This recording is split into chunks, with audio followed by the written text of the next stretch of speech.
Всем привет, это Мия, и в этом влоге я хочу поделиться своими впечатлениями об озере Гарда. Покажу вам города Риво, Лимоны и Мальчизины. Расскажу, как я сюда попала и какой была моя сезонная работа. Затронем зарплату и, конечно же, плюсы с минусами. Пожалуй, начну с Риво дель Гарда, самого популярного городка на озере. Здесь всегда ветрено и частенько проходят разные фестивали. Я приехала в Рив наконец-то. Это заняло примерно 30 минут, мне кажется. Еще у нас сегодня не так жарко, как вы видите, по освещению. Но, с другой стороны, это хорошо, потому что я не буду потеть. С другой стороны, это плохо, потому что меня будет плохо видно, и вообще все видео будет темное. Вообще, я приехала сюда в последний день на озере перед возвращением в Рим. И, честно говоря, на тот момент у меня не было особого настроения. Да и в целом, первое впечатление от города было таким обычным, как будто это просто еще один итальянский городок. Из-за чего зашла перекусить в ресторан Риво Мия. Но там оказалось достаточно шумно и не особо вкусно. Все-таки решила Тальятелли взять и взять Хуго напиток. За 5,50, а Тальятелли получается за 19 евро. Тут так шумно. Итак, нам принесли Тальятелли Риво Мия. То есть это получается креветки, огуречек, помидорик, тальятелли сами. И также принесли Хуго.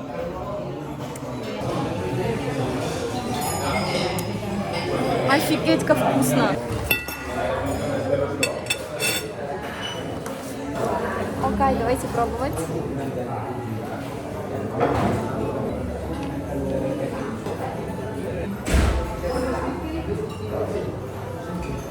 Обычные спагетти. Ничего необычного.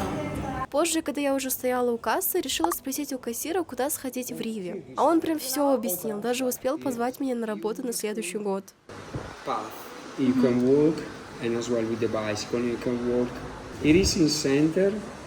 There's a mug. There's a museum. Mug. It is a nice village as well.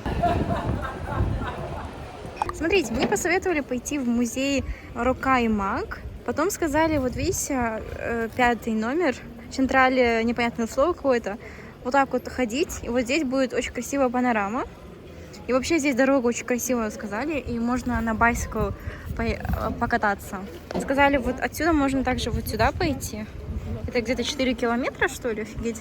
И тут есть какой-то миленький красивый городок названием Торболе. И также в этой стороне есть еще одно место. Тут, короче, есть водопад, он сказал. Если честно, меня впечатлили виды на озеро, особенно те, что рядом с музеем Маг. Музей оказался невероятно красивым. Он как будто погружает в историю всего региона Гарда. Конечно, минус в том, что все на итальянском, но, несмотря на это, выставка все равно захватывает. Классно, что каждый этаж посвящен своей теме. Например, второй этаж был про археологию, где я впервые увидела человеческие скелеты. И, честно говоря, панорамный вид с крыши музея — это что-то с чем-то.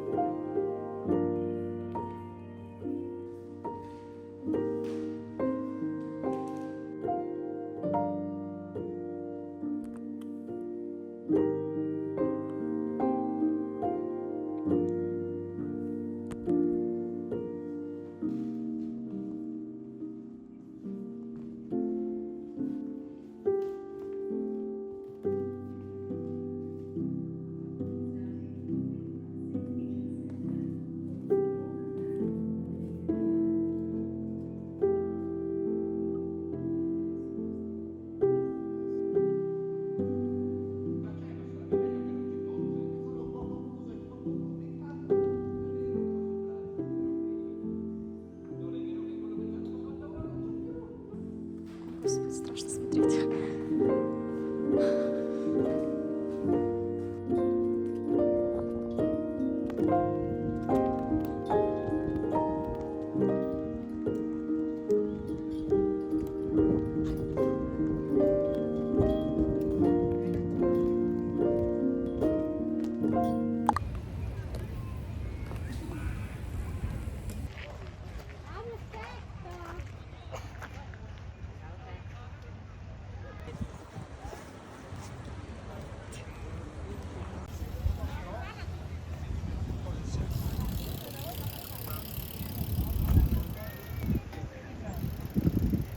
Сегодня очень ветреная погода. из-за этого у меня не получится поплавать. Просто смотрите на эти волны.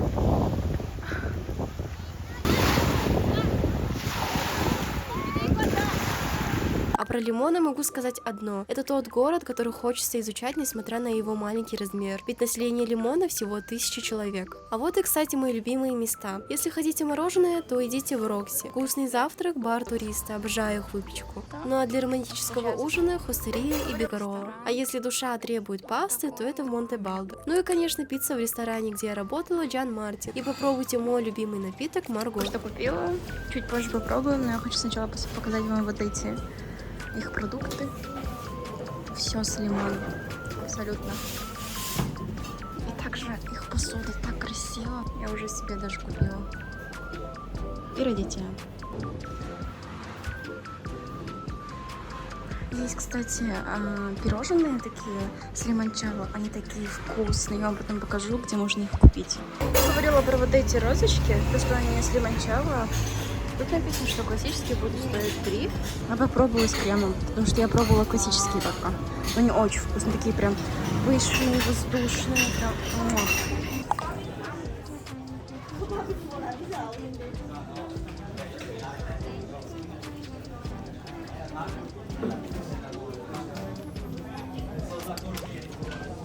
Вот тут классно было бы, если я жила в 8А, тут свой адрес.